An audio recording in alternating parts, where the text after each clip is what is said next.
Hey, everybody, it's Dr. Steve Petteruti. This is Intellectual Medicine, and this topic is to help you learn about the possibilities and the exciting frontier of life extension, what we call cellular anti-aging. In the world of anti-aging, there are two key elements. There's the desire to not age, physiologically to hold on to our energy, our strength, our mental sharpness, sexual vitality. In other words, to change the way humans have traditionally aged. That's an important goal. The things that we're doing together, whether it's hormone therapy or infusion based support or NAD support, these are all targeting that objective. However, there's nothing that has been shown to dramatically extend the human lifespan. What we're doing is trying to achieve maximum lifespan within the current foundation. And I would propose that maximum lifespan should exceed 100 years for most people, barring genetic or misfortune, some type of calamity. Well, the frontier of life extension is literally attempting to extend lifespan. That's what we're talking about. Living longer than humans historically ever have, adding 10, 20, maybe more percentage years to life. That can equate to 10 or 20 years beyond the baseline of lifespan. And that creates the springboard to what is going to come next that we'll be talking about at the end of the lecture. Now, before we get into the substance, we have to precede it by contemplating the philosophy. Think about the practical consequences of longevity medicine. We have to presume that this is going to work based upon the scientific evidence and our goals. If that is true, then we need to be prepared for the consequences of living past 100. Think about the financial implications. When do you retire? Think about the psychological and emotional consequences of outliving many of your friends, many of your relatives, perhaps even your children.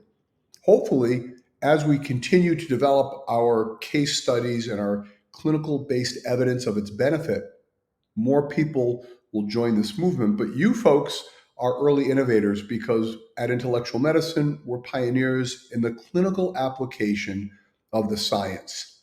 So we face the longevity paradox. The desire everybody has is to live their longest life, but nobody wants to age. How do you square those two objectives? Well, you've got to combine elements of longevity and anti aging.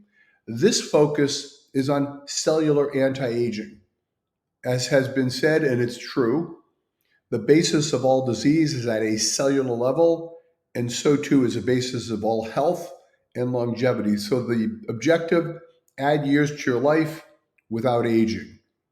Now, the things we're talking about are not FDA approved treatments. There is no treatment approved to extend life. In fact, there's no treatment that is absolutely proven to achieve that objective.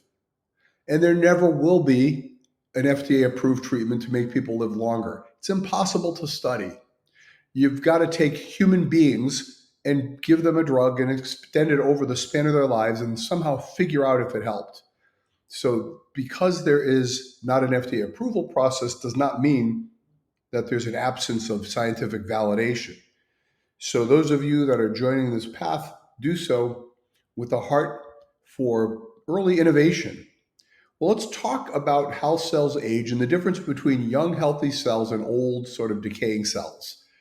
The differences between cellular autophagy and senescence. Autophagy is the orderly process of breaking down a cell that has outlived its usefulness so that it can be recycled. It's a healthy process, it's essential. It gets rid of cells that are prone toward DNA damage that can become diseased. As we age, our cells are not so good at this process of autophagy. They tend to flip into more senescence. Think of a cell that is sort of sitting there, festering, no longer horribly productive. It's that worker who's retired and should have really left the building. And they're just sitting there getting in the way. The internal mechanics of that cell are breaking down. It is producing free radicals. It is vulnerable to DNA damage. And as it produces inflammatory free radicals, that instigates yet more free radicals to be created. This is a domino effect, or a better analogy, it's a bit like a whirlpool, tightening the circles as things degrade. So what can we do about this? Science has well validated the fact that caloric restriction in every animal species in whom it's been tested has extended lifespan up to 20 and 30%. Reducing calories down to 80% of the basal necessity extends life. Well, that's great if you're a mouse in a cage. A human being in free society cannot achieve this. The idea that we can somehow restrict calories at this level is not tenable with human behavior and may have adverse consequence. So these animals that were calorically restricted, they became more aggressive. They became irritable. I beg to say the same could occur to human beings. So what we really want is an enhancement of autophagy, a decrease in senescence. In other words, we want the fasting effect without the fasting. And this is where the search comes for an mTOR blocking agent. mTOR, recently discovered in medical and scientific laboratories, is mammalian target of rapamycin. It's activated when we eat. It stimulates cellular functioning. It is essential when we eat, when we process food, we must make free radicals to properly break down that food and digest it.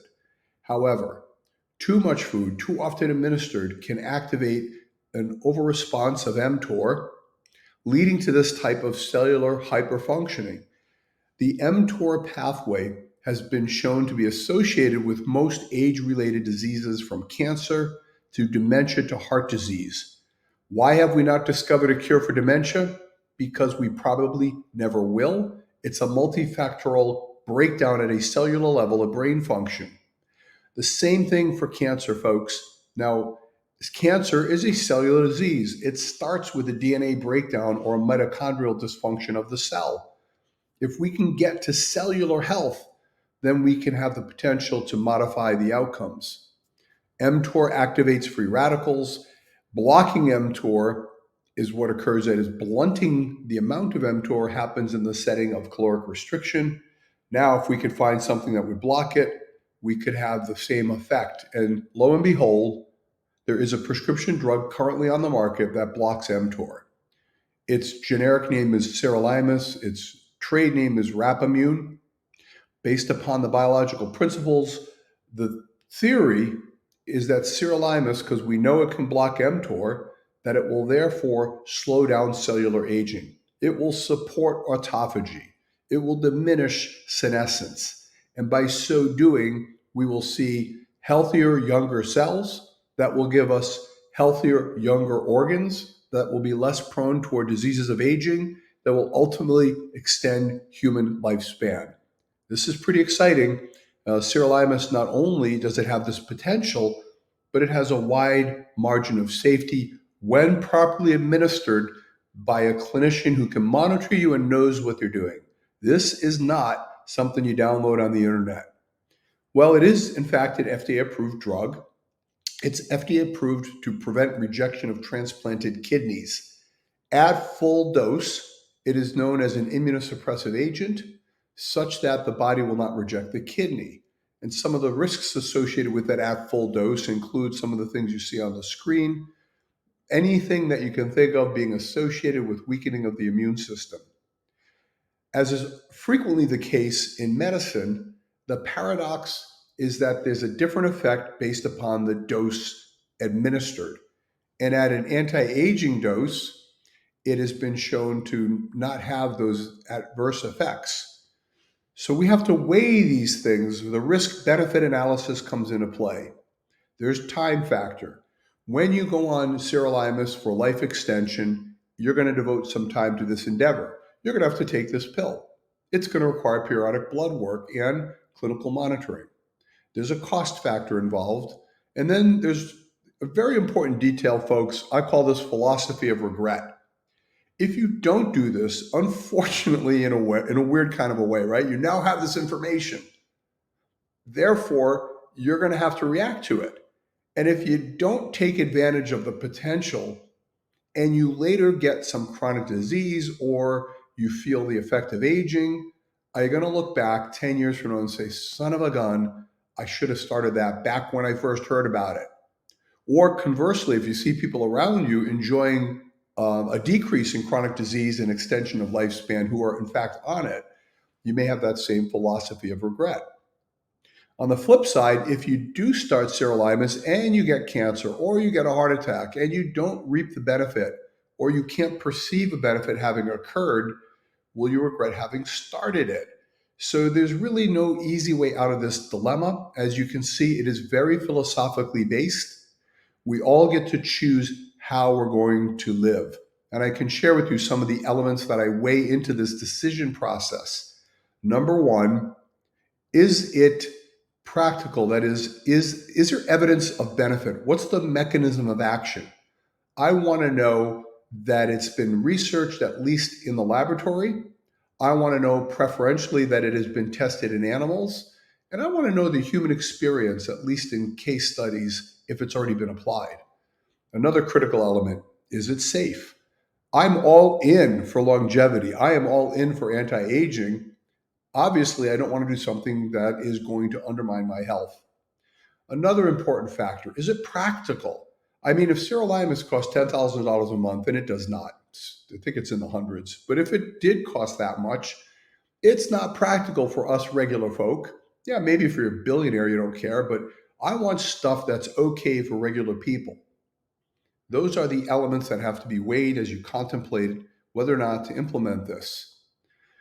So, what about its mechanism of action? It forms a complex that blocks mTOR. That's the bottom line here. It decreases cellular hypergrowth and proliferation. It supports this orderly breakdown of bad cells called that we call autophagy. So the mechanism of action is sound. It's been shown to be effective through animal studies. So we check that box. How about its safety? The safety element is growing because people are using this as we speak, and we're gaining more experience with it. One double blind study looked at people between the ages of 70 and 95 who were receiving a dose every day. When we use it for longevity, the current approach is to use it once per week, a tablet that you take once a week. However, in this study, they used it every day. It was a pilot study, meaning it was preliminary, but it did show safety in short-term exposure. Now, the safety features are things that we have to continue monitoring for. It is something that does have to be observed. How about its potential benefit?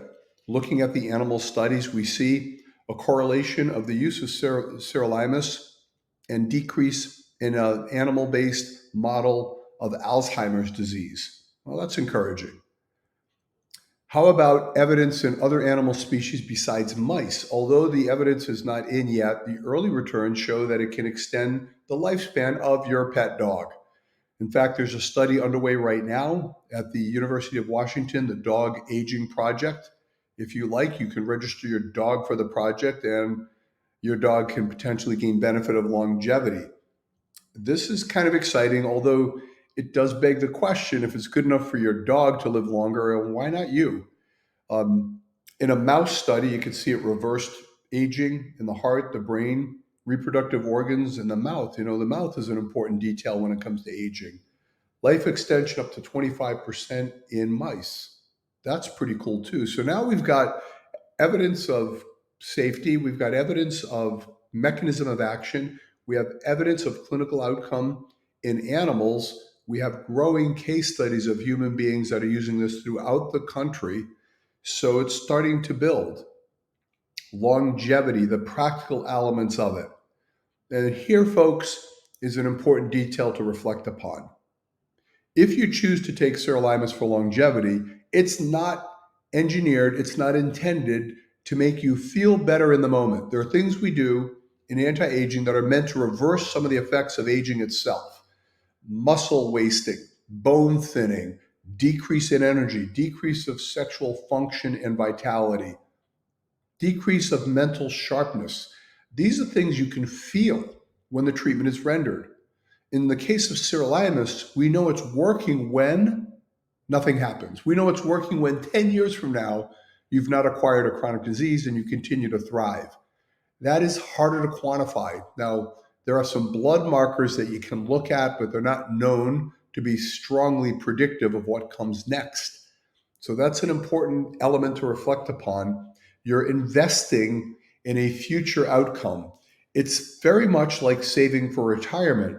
You put that money away, you don't feel any benefit in the moment other than maybe psychological comfort that it will be there when you're older. But your expectation is that it will be there. It's like the sirolimus. Think of that as your long-term retirement account for anti-aging. Current use clinically is once a week. The objective is to maximize the benefit, minimize the risk, and also minimize the cost. Although it is used once a week because that is the dose that appears to correlate with best clinical benefit. It is primary prevention. It is life extension, as I mentioned. It is not feel good in the moment. It does not replace your current drugs. If you're on prescription medicine directed by another clinician or your doctor, you should stay on it unless told otherwise. It does not replace your other anti-aging treatments. It doesn't replace hormone therapy. It doesn't replace infusion-based chelation. Some of these elements of anti-aging will continue despite adding sirolimus. It does require periodic lab monitoring as well as clinical assessment. So, folks, in summary, the future is now. This is your moment. And the older we get, the less time we have to contemplate. I love this quote because I think it embodies the dilemma that we all face. Do we take an action early when the evidence has mounted such that we can gain maximum benefit? It appears that the sooner we start sirolimus, the more benefit we can gain. Is there such a thing as starting it too young? In the animal studies, it does not appear that that is the case. It appears that the younger you begin it, the more benefit you gain. Does it mean somebody in their 20s should start it? Practically speaking, I would not recommend it for people in general below the age of 40. And that is because they have intrinsic autophagy, they have intrinsic cellular health, and adding sirolimus may burden them with an unnecessary expense. When you get to 40, I think it's a reasonable thing to contemplate. And again, it's driven by your philosophy and by your life plan. Look, there's nothing wrong with reflecting upon this information and saying, you know what, that's okay. I'm going to kind of roll the traditional way. Now you have that information, and now we're talking about setting the foundation for what comes next. They are currently researching cellular and genetic manipulation. Venture capitalists and scientists are investing billions of dollars in manipulation on a genetic level that can extend human lifespan by 50%, maybe longer. It's real. It's coming. The research is far advanced. When it comes, will you be healthy enough to take advantage of it? Imagine standing there at the threshold of this explosion in longevity.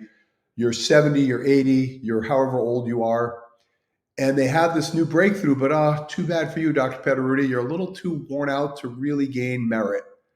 This is one of the things that motivates me to be all in with anti-aging, because I fully expect there'll be quantum leaps in human aging as these breakthroughs come forward, and that those of us who invested in our foundational anti-aging and longevity are more likely to have the opportunity to benefit from them. Well, folks, that's all I got for now.